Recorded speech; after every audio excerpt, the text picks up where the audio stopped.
No olvides darle like y suscribirte a nuestro canal. Hay recuerdos que no se sienten como sueños ni como confusiones, se sienten sólidos, con textura, con detalles específicos que no inventas, y este es uno de esos que, hasta el día de hoy, no logro encajar en ninguna explicación lógica. Cuando yo era adolescente, estaba en clase como cualquier otro día normal. No recuerdo exactamente qué materia era, pero sí recuerdo perfectamente el momento en que alguien tocó la puerta del salón y la maestra me pidió que saliera. Afuera estaba mi mamá. No era común que ella fuera a la escuela en horario de clases, así que su sola presencia ya me puso nerviosa. Me dijo que mi hermano había tenido un accidente grave en la escuela y que lo habían llevado al hospital. No recuerdo que gritara, ni que estuviera histérica, pero sí la sentí seria, apurada. Subimos al coche y todo el trayecto fue una mezcla de silencio y explicaciones rápidas. Según ella, se había abierto la cabeza y necesitaba puntos. Recuerdo claramente la sensación en el estómago, ese miedo frío que te invade cuando imaginas lo peor. Cuando llegamos al hospital, todo era exactamente como uno espera que sea. El olor a desinfectante, las luces blancas demasiado brillantes, el sonido lejano de voces y pasos en los pasillos. Mi hermano estaba en una de las salas con los médicos y mi mamá entró con él. A mí me pidieron que esperara afuera. Esa parte está grabada en mi memoria con una claridad absurda. Estaba sola en la sala de espera. Había otras personas también esperando. Recuerdo a una señora mayor con un suéter tejido y a un hombre joven mirando fijamente el suelo. Recuerdo el reloj en la pared avanzando lentamente. Recuerdo que mi espalda empezó a dolerme por estar tanto tiempo sentada en esas sillas incómodas de hospital. Incluso recuerdo meter la mano en el bolsillo y contar las monedas que llevaba. Me di cuenta de que tenía lo justo para comprar algo de la máquina expendedora. Caminé hasta ella, dudé unos segundos y terminé comprando un snack porque el hambre y la ansiedad se mezclaban. El tiempo se sentía eterno. Finalmente vi salir a mi mamá con mi hermano. Él tenía la cabeza vendada, las gasas blancas rodeándole el cuero cabelludo. Su cara estaba pálida, pero estaba de buen ánimo. De hecho, venía riéndose con mi mamá por algo gracioso que, según entendí, había dicho la enfermera mientras lo cosían. Eso también lo recuerdo. La conversación ligera, el alivio después del susto. Subimos al coche y en el camino de regreso incluso hicimos bromas sobre lo dramático que había sido todo. Mi hermano se quejaba exageradamente del dolor y mi mamá le decía que ahora tendría una historia épica para contar. Para mí, ese día siempre fue un recuerdo más de esos momentos familiares intensos que después se convierten en anécdota. Pasaron los años. Un día, ya siendo adulta, salió el tema en una conversación casual. Mencioné aquel accidente, la vez que a mi hermano le dieron puntos en la cabeza en la adolescencia. El silencio fue inmediato. Mi mamá me miró confundida. Mi hermano también. Me preguntaron de qué estaba hablando. Yo pensé que estaban bromeando. Empecé a describir todo. Que me sacaron de clase, que lo llevaron al hospital, que le pusieron puntos por una herida en el cuero cabelludo. Les hablé de la sala de espera, del vendaje, de las bromas en el coche. Sus caras no cambiaron. No había reconocimiento. Me dijeron que eso jamás pasó, que mi hermano nunca tuvo un accidente así, que nunca lo hospitalizaron por una herida en la cabeza. Sentí una incomodidad extraña, como si de repente me hubieran movido el suelo bajo los pies. Insistí. Intenté encontrar algún punto de referencia. Les pregunté si tal vez no recordaban porque fue algo menor. Les pedí a ambos que pensaran bien. Lo más inquietante vino después. Le pedí a mi hermano que me dejara revisar su cuero cabelludo para encontrar la cicatriz. Estaba convencida de que al menos quedaría una marca, ni una pequeña cicatriz escondida entre el cabello. Salí de esa conversación con una sensación que no sé describir del todo. No fue miedo, fue desconcierto, porque no estoy hablando de un recuerdo borroso o vago. Estoy hablando de algo con detalles físicos, el dolor en mi espalda, las monedas en mi mano, el olor del hospital, las caras de las personas en la sala de espera. No era un sueño, no tenía esa calidad difusa que tienen los sueños cuando los recuerdas años después. Era real, o al menos para mí lo fue. A veces me pregunto si es una falla en mi memoria, o si, por alguna razón que no entiendo, viví algo que en esta versión de la realidad simplemente no pasó. Y eso es lo que más me inquieta, que yo pueda recordar con tanta claridad un día que para el resto de mi familia jamás existió.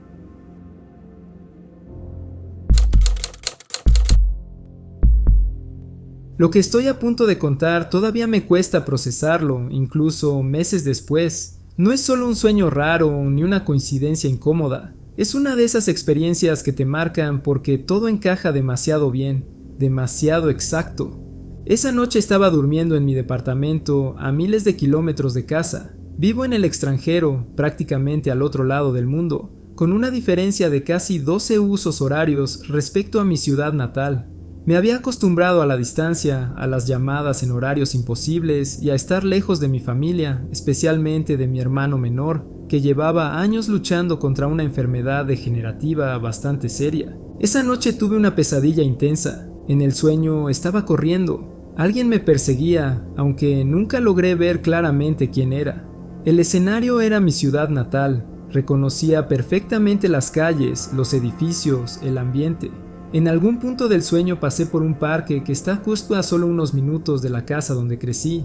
Todo era increíblemente vívido, como si realmente estuviera ahí. De pronto, la persona que me perseguía empezó a lanzarme tierra. Sentía cómo la suciedad me entraba en la boca, en la nariz. Trataba de seguir corriendo, pero cada vez me costaba más respirar. La tierra me ahogaba, me raspaba la garganta, me llenaba los pulmones. La sensación de asfixia era tan real que el miedo se volvió físico. Intentaba tomar aire y no podía. Y entonces, dentro del mismo sueño, desperté. Me encontré en mi antigua habitación de la casa de mi infancia. Era de día, o al menos parecía que ya había luz entrando por la ventana. Todo se veía exactamente como lo recuerdo. En ese momento mi papá entró a la habitación e intentó despertarme. Me hablaba, me movía ligeramente como si quisiera sacarme de un sueño profundo. Y ahí fue cuando desperté de verdad. Abrí los ojos y estaba en mi habitación actual, en el país donde vivo ahora. Era completamente de noche. Miré el reloj, alrededor de la 1 de la mañana. Afuera estaba oscuro, en silencio. Por un segundo me sentí desorientado, como si todavía estuviera atrapado entre dos realidades. Tomé el teléfono y tenía un mensaje de texto de mi papá enviado aproximadamente 20 minutos antes. Solo decía que lo llamara. Nada más. Lo llamé de inmediato. Me contestó desde afuera de la casa. Su voz era distinta, quebrada. Me dijo que mi hermano menor había fallecido, que acababa de pasar, que los paramédicos estaban ahí, llevándoselo. Le pregunté si me había llamado antes. En mi pantalla no aparecían llamadas perdidas, pero él insistía en que había intentado comunicarse conmigo varias veces. Según él, el teléfono simplemente no entraba. No recuerdo mucho más de esa llamada, solo la sensación de que algo dentro de mí se rompía mientras trataba de entender lo que estaba escuchando. Viajé de inmediato de regreso a casa para el funeral y para estar con mi familia. Un poco de contexto que hace todo aún más inquietante. Mi hermano llevaba tiempo luchando contra una enfermedad degenerativa grave. Su estado había empeorado notablemente en las últimas semanas. Sabíamos que su condición no tenía cura, que no había posibilidad de mejora. Aún así, uno nunca está realmente preparado. Cuando recogimos el certificado de defunción, la causa de muerte fue clara: problemas respiratorios. Y ahí fue cuando todo me golpeó de nuevo. En mi sueño yo estaba asfixiándome, no podía respirar, sentía la tierra en la boca, en la nariz, en los pulmones, y en el sueño mi papá intentaba despertarme, exactamente igual que en la vida real estaba intentando contactarme en ese mismo momento. Revisamos después la hora exacta del incidente gracias a las cámaras del timbre de la casa, el momento en que los paramédicos llegaron, el momento en que mi papá salió, el momento en que intentó llamarme. Todo coincidía casi exactamente con la hora en que yo estaba teniendo esa pesadilla. No era un sueño cualquiera, no había tenido antes algo parecido, y hasta hoy, meses después, lo recuerdo con una precisión inquietante. El parque, la tierra, la sensación de ahogo, la luz entrando por la ventana de mi antigua habitación. No sé si fue una coincidencia brutal, no sé si mi mente, consciente del deterioro de mi hermano, creó esa experiencia, o si de alguna manera que no entiendo, hubo una conexión en ese momento exacto. Lo único que sé es que mientras él luchaba por respirar, yo estaba soñando que me ahogaba, y mientras mi papá intentaba comunicarse conmigo en la vida real, en mi sueño él estaba tratando de despertarme. Es una situación profundamente triste, aunque sabíamos que su enfermedad no tenía solución y que nunca iba a mejorar. Eso no hace que duela menos. Solo esperamos que ahora esté en paz, en un lugar mejor, libre del sufrimiento que cargó durante tanto tiempo. Hermano, de verdad espero que estés tranquilo donde sea que estés. Te extraño todos los días.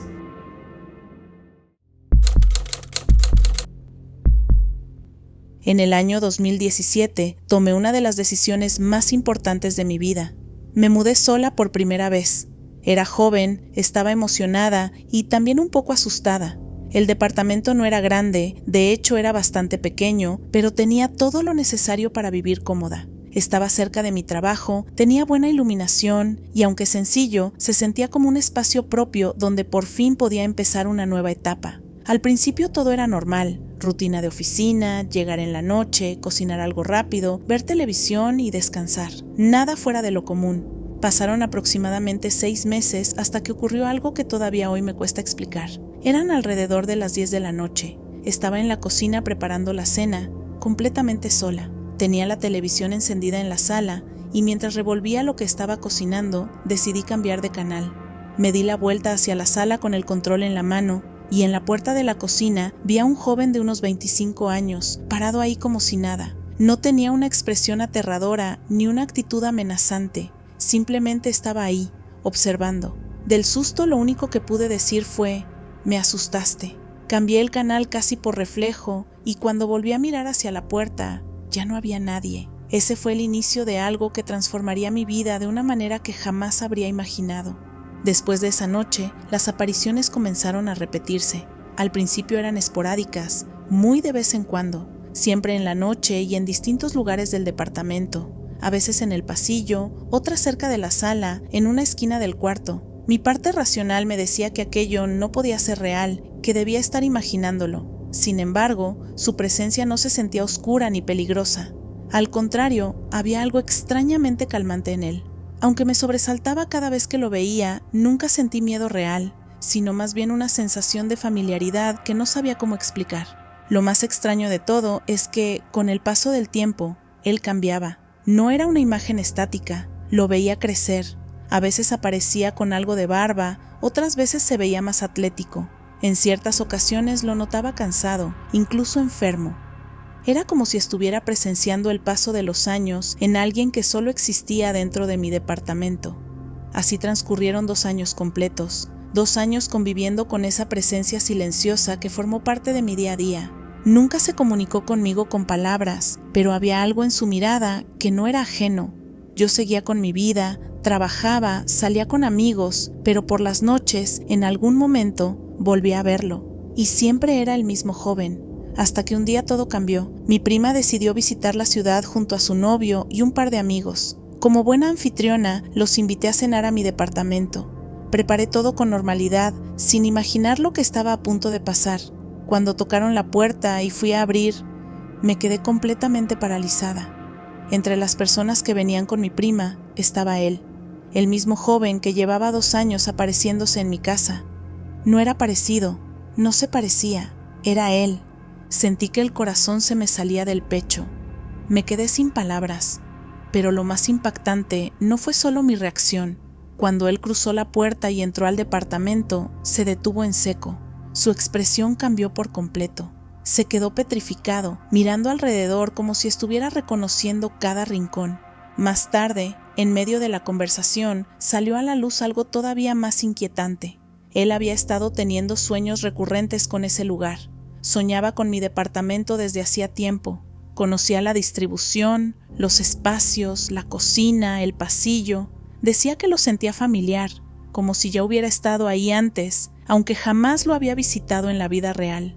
En ese momento entendí que lo que había vivido durante 2 años no era una simple imaginación ni un juego de mi mente. De alguna forma, nuestras historias ya estaban conectadas antes de conocernos físicamente. Desde ese día comenzamos a hablar más. Lo que empezó como una conversación incómoda y llena de preguntas, se transformó en algo más profundo. Hoy estamos saliendo juntos. Desde que él entró a mi vida de manera real, no he vuelto a ver ninguna aparición en el departamento. Nunca más volvió a manifestarse esa figura en silencio. A veces pienso que existen conexiones invisibles que no entendemos, hilos que nos unen a personas antes de que nuestros caminos se crucen en esta realidad. No sé si fue destino, energía o algo que la lógica no alcanzara a explicar. Lo único que sé es que durante 2 años vi a la persona con la que terminaría compartiendo mi vida, antes de conocerla oficialmente.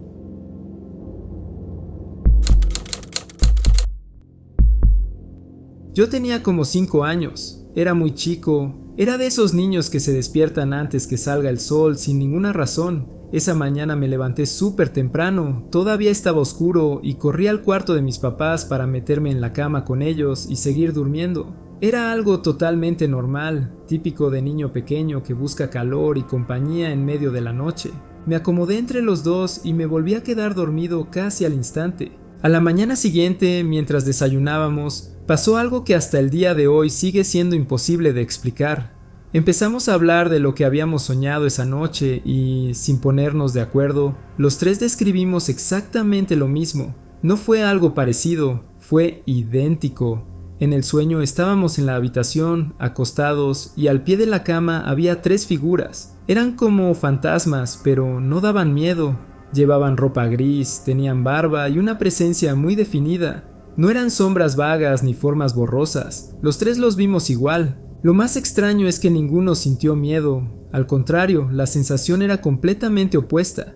En el sueño nos sentíamos tranquilos, protegidos, como si esas 3 figuras estuvieran ahí cuidándonos. No había amenaza, no había oscuridad pesada, ni esa sensación típica de pesadilla. Era más bien como si alguien estuviera haciendo guardia. Cuando nos dimos cuenta de que los 3 habíamos tenido exactamente el mismo sueño, el ambiente cambió. Mis papás no son personas que crean en cosas raras. Siempre han sido muy racionales, muy prácticos, cero fantasías. Y aún así, ahí estábamos los 3, describiendo los mismos detalles. 3 hombres, ropa gris, barbas, al pie de la cama. Pero lo que terminó de darle un giro inquietante a todo ocurrió más tarde ese mismo día. Nos enteramos de que varias casas de nuestra calle habían sido robadas y vandalizadas esa misma noche. No una sola, varias. Hubo daños, puertas forzadas, cosas robadas. Fue un caos en el vecindario. Sin embargo, nuestra casa no fue tocada, ni un intento de entrar. Cuando mis papás conectaron ambas cosas, el sueño compartido y los robos esa misma noche, se hizo un silencio raro. No fue que alguien dijera eran ángeles en voz alta, pero todos pensamos lo mismo. La sensación que habíamos tenido en el sueño, esa protección inexplicable, empezó a cobrar otro significado. Con el paso de los años lo hemos vuelto a hablar muchas veces, y lo curioso es que los detalles no cambian. Ninguno ha modificado la historia. Seguimos recordando lo mismo. 3 figuras grises con barba, al pie de la cama, sin miedo, solo protección. Mis papás siguen siendo personas totalmente lógicas, nada supersticiosas. No son del tipo que atribuye cosas a lo paranormal fácilmente, pero incluso ellos, cuando recordamos esa noche, dicen lo mismo, medio en broma y medio en serio. Esos tipos nos estaban cuidando. No sé qué fue realmente, solo sé que esa noche varias casas fueron atacadas y la nuestra no, y que los 3 soñamos lo mismo, con una claridad que todavía hoy, tantos años después, sigue intacta.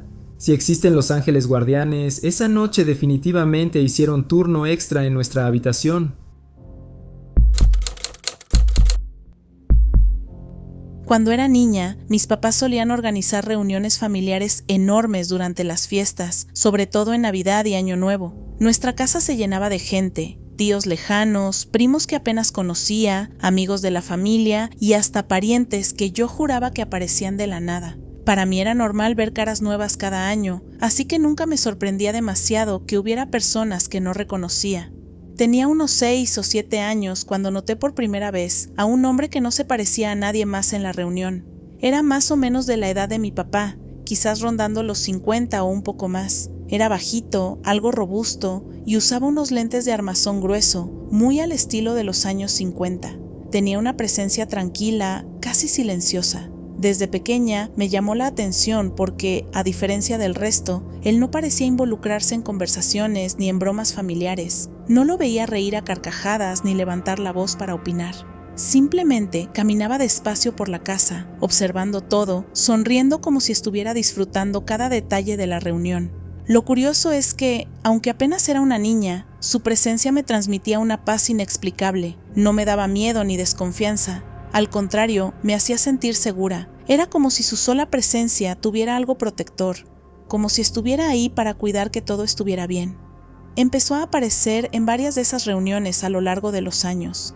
Yo lo veía de vez en cuando, siempre igual, tranquilo, discreto, atento. Nunca recuerdo haberlo escuchado hablar directamente con nadie. Sin embargo, tengo una imagen muy vaga en mi memoria de él, sentado en el sillón junto a mi papá y mi abuelo mientras ellos conversaban. Los dos hablaban animadamente y él simplemente escuchaba, con esa misma sonrisa suave. En algún momento volteó a verme y me sonrió.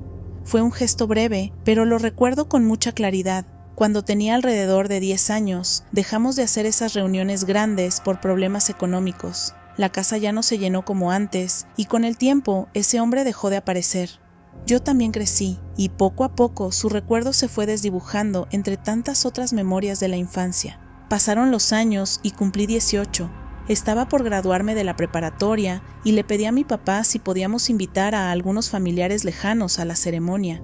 Mientras hablábamos de eso, no sé por qué, pero mencioné a aquel hombre de los lentes gruesos. Le pregunté si aún tenía contacto con él o si sabía si podría invitarlo. Mi papá me miró confundido. Me preguntó de quién estaba hablando. Yo le di una descripción bastante clara. Bajito, robusto, lentes de armazón grueso estilo antiguo, siempre callado, siempre sonriendo en las reuniones navideñas. El rostro de mi papá cambió por completo. Se quedó pálido. Sin decir nada, fue por un álbum de fotos viejo y empezó a pasar las páginas con rapidez. Se detuvo en una fotografía en blanco y negro y me la mostró con la mano temblorosa. Me preguntó si ese era el hombre al que me refería. Apenas vi la foto, lo reconocí al instante. Sí, es él, respondí sin dudar. Entonces mi papá se alteró de verdad. La persona de la foto era mi bisabuelo. Había fallecido a mediados de los años 60, décadas antes de que yo naciera. El silencio que siguió fue incómodo y pesado. Yo no entendía por qué reaccionaba así hasta que me explicó quién era realmente el hombre de la fotografía. En ese momento sentí un frío recorrerme el cuerpo. No podía ser.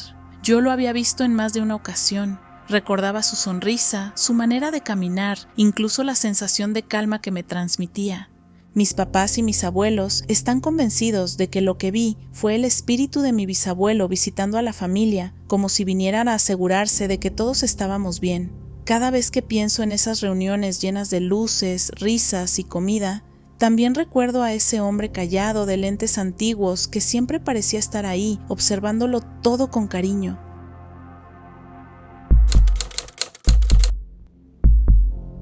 Me llamo Rogelio y nunca he contado esto más que a mi familia más cercana, porque sé cómo suena. Fue a mediados de los años 80, cuando yo trabajaba en una cuadrilla que se dedicaba a la construcción y trabajábamos en distintos estados.